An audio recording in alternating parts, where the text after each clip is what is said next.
இனிமேல் என்ன எவிடன்ஸ் வேணும்? மகா பெரியவாவோட இனிமேல் என்ன எவிடன்ஸ் வேணும்? கண்டிப்பாக.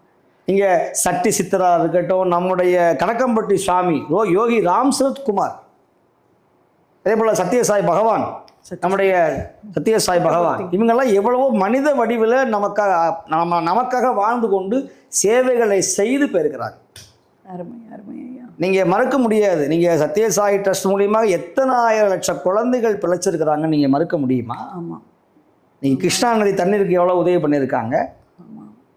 அதுபோல் நிறைய தொண்டுகள் நம்ம மகான்கள் இந்த இடத்துல இன்ன ஜாதியில் ஆணாக வருவாங்க. ஏன் அம்மணி அம்மாவுடைய தொண்டு யாரும் படிக்க முடியுமா? மாயம்மாவுடைய தொண்டு, மாயம்மாவுடைய கன்னியாகுமரி மாயம்மாவுடைய தொண்டு உங்களால் மறக்க முடியுமா? எத்தனை சித்தர்கள் இன்னமும் வாழ்ந்து கொண்டிருக்கிறாங்க.